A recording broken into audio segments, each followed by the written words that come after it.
আমি তিতাবৰৰ জ্যেষ্ঠ নাগৰিক তথা সাংবাদিক বন্ধুসকলৰ লগত আজি মই বহিলোঁ, কাৰণ যিহেতু বিধানসভাৰ আমাৰ নিৰ্বাচনলৈ বৰ বেছি দিন নাই, গতিকে ময়ো তিতাবৰৰ বতাহ খাই ইয়াতে জন্ম লৈ ইয়াতে মই আজি তিতাবৰৰ ৰাইজে মোক যথেষ্ট ভোটেৰে মোক জয়যুক্ত কৰিছিলে। গতিকে মই তেওঁলোকৰ লগত এটা মত বিনিময় কৰোঁ যে মই কি প্ৰতিশ্ৰুতি দিলোঁ আৰু কি প্ৰতিশ্ৰুতি এতিয়ালৈকে মই সম্পূৰ্ণ কৰা নাই, সেই কথাখিনি মই তেওঁলোকৰ পৰা জানিবলৈ বিচাৰিলোঁ। আৰু অহা 8 মাহত মোৰ কৰিব পৰা কিবা কাম আছে নেকি, এইখিনি কথা মই তেওঁলোকৰ পৰা জানিবলৈ মই চেষ্টা কৰিলোঁ। গোটেই কথাখিনি তেওঁলোকে মোক ক'লে। গতিকে মোৰ পৰৱৰ্তী পদক্ষেপ হৈছে মোৰ যিখিনি কাম বৰ্তমান মই কৰিম বুলি মই প্ৰতিশ্ৰুতি দিছিলোঁ, সেই কামখিনি যাতে মই অহা ইলেকশ্যনৰ আগত মই এটাকৈ কামখিনি কৰি মই শেষ কৰিব পাৰোঁ, এই ক্ষেত্ৰত মই ব্ৰতী হ'ম। আৰু নতুনকৈ কিছুমান তেখেতসকলৰ সমস্যাৰ কথা মোক কৈছে। পানী যোগানৰ যিটো সমস্যা, এই সমস্যাটো এটা বহুত ডাঙৰ সমস্যা, সমগ্ৰ অসমতে আমাৰ জল জীৱনৰ এটা সমস্যা। আৰু যোৱা বিধানসভাত মই বিস্তৃতভাৱে আমি ৰুল 301ত মই গোটেই কথাখিনি মই কৈছিলোঁ।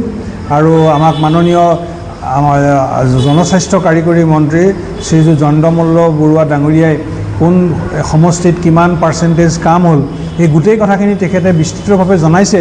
কিন্তু তেতিয়াও মই কৈছিলোঁ যে পাৰ্চেণ্টেজ হিচাপে আমাৰ যিটো সংখ্যা, এইটো পৰিসংখ্যাটো খুব ভাল। কিন্তু মই কৈছিলোঁ এটা কথা যে আমাৰ অসমৰ যলৈকে যাওক, ক'ৰবাত ৰৈ পেলাই মানুহক সুধিলেই যে পানী খাবলৈ পাইছে নাই বুলি সুধিলে মানুহে চিধাই পানী খাবলৈ নাই পোৱা বুলিয়ে কয়। কিন্তু এইটো কথাও নহয়, তিতাবৰটো এতিয়া বহুত জেগাত মানুহে পাইছে, নোপোৱাকৈ থকা নাই। কিন্তু তাতো মই উল্লেখ কৰিছিলোঁ যে মই বিচাৰিছোঁ যে বৰ্তমানৰ চৰকাৰৰ দিনতেই আমাৰ প্ৰধানমন্ত্ৰী মহোদয়ৰ যি এই অতি সুন্দৰ এক অভিলাষী আঁচনি প্ৰৱৰ্তিত হৈছিলে, এই আঁচনিটো যাতে সমগ্ৰ অসমৰ মানুহে ফলপ্ৰসূভাৱে পানী পায়, তাৰ বাবে মই অসম চৰকাৰক এটা আহ্বান মই জনাইছিলোঁ। আজি এই কথাখিনি ইয়াত উপস্থাপন কৰা হৈছে। লগতে আমাৰ ৰাস্তা পদূলিৰ কিছুমান আমাৰ সমস্যা আমাৰ আছে। ইতিমধ্যে আমাৰ অতি আদৰৰ আমাক মুখ্যমন্ত্ৰী মহোদয়ে বহুখিনি ৰাস্তাই আমাক চেংচন কৰি দিছে আৰু ভালেমানখিনি কৰিব লগা আছে। যদিও মই অনাগত সময়ত তেখেতৰ ওচৰলৈ পুনৰ আমাৰ কেইটামান ৰাস্তা, অতি গুৰুত্বপূৰ্ণ ৰাস্তা, আমাৰ গাঁৱৰ ৰাস্তা, সৰু ৰাস্তা হোৱা নাই, সেইকেইটা লৈ পেলাই মই আমাৰ সন্মানীয় মুখ্যমন্ত্ৰীৰ ওচৰলৈ মই যাম বুলি মই ভাবিছোঁ। আৰু এইখিনি কথাও মই তেওঁলোকক মই অৱগত কৰিছোঁ। তাৰ লগতে আমাৰ বিদ্যুৎ বিভাগৰো কিছুমান সমস্যাৰ কথা আমাৰ ৰাইজে মোক অৱগত কৰিছে। আৰু লগতে আমাৰ বিশেষকৈ হস্পিটেলখনত আমাৰ উদ্বোধন কৰা আজি প্ৰায় 2-2.5 বছৰেই হ'ল, কিন্তু এতিয়ালৈকে আমাৰ 8 বিচনাযুক্ত যিখন আমাৰ ICU, এই ICUখন আমাৰ সম্পূৰ্ণৰূপে হোৱা নাই। কিয়নো তাত এতিয়াও বিভিন্ন আমাৰ কাৰিকৰী দিশত কিছুমান কাম কৰিব লগা আছে আৰু উপযুক্ত আমাৰ ষ্টাফৰ অভাৱ। আৰু তাৰ লগতে আমাৰ চাইল্ড নিউট্ৰিশ্যন কেয়াৰৰ যিটো আমাৰ এটা ৰুম আমাক দিছিলে, সেই ৰুমটো আমাৰ মানে অতি অৱহেলিত অৱস্থাত বৰ সুন্দৰকৈ চৰকাৰে টকা পইচা খৰচ কৰি বনাইছিলে।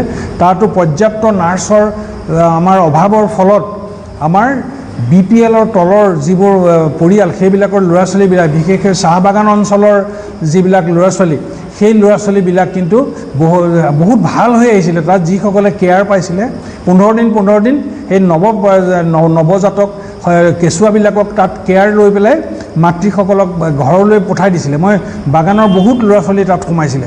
কিন্তু বৰ্তমান এইটো আমাৰ নাৰ্ছৰ অভাৱত কিন্তু এই আমাৰ যিটো ইউনিটটো এইটো বন্ধ হৈ গৈছে।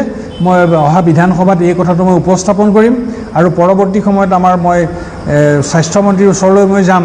তাৰ লগতে মই আজি 4 দিন আগতে মই স্বাস্থ্যমন্ত্ৰীৰ ওচৰলৈ গৈছিলোঁ, কাৰণ তিতাবৰ আমাৰ হস্পিটেলখনৰ যিটো ভিতৰৰ যিটো ৰাস্তা, এই ৰাস্তাটো আচলতে মই নিজেই কৰিম বুলি ভাবিছিলোঁ। আমাৰ যিবিলাক পেভাৰ ব্লক আমাৰ ওলাইছে, কিন্তু এইটো সম্ভৱ নহয়, যথেষ্ট এটা ব্যয়বহুল কাম।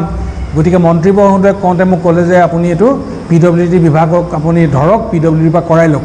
গতিকে মোৰ নেক্সট ষ্টেপ মই যাতে মোৰ বিধানসভাৰ ইলেকশ্যন হোৱাৰ আগতে হস্পিটেলৰ ৰাস্তাটো যাতে মই ঠিকমতে মই বনাব পাৰোঁ, এইখিনি কথা মই ৰাইজৰ লগত আজি এই কথাখিনি মই পাতোঁ।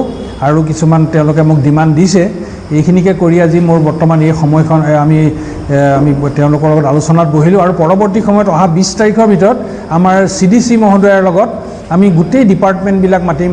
আমাৰ জ্যেষ্ঠ নাগৰিকসকল, সাংবাদিকসকলক মাতি, কেইবাটাও ডিপাৰ্টমেণ্ট আছে, অতি নিষ্ক্ৰিয় হৈ থাকে তেওঁলোক, আৰু ৰাস্তা পদূলিবিলাকো আজি তিতাবৰত কি হৈছে খুব আঁসোৱাহযুক্ত ৰাস্তা।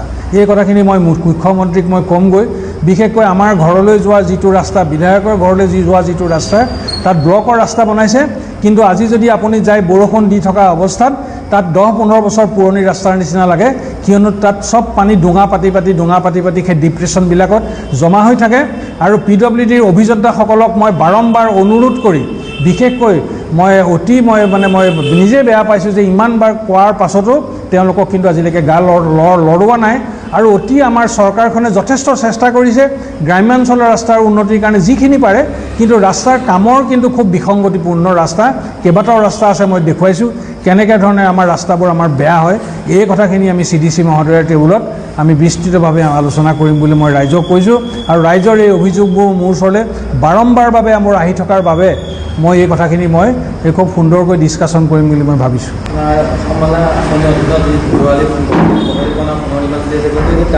বহুত লেহেমীয়া গতি চলা পৰিলক্ষিত হৈছে, আৰু যাৰ ফলত আপোনাৰ বহুতো পথ দুৰ্ঘটনা সংঘটিত হৈছে, বহুত মৃত্যুকো আঁকোৱালি যাবলগীয়া হৈছে।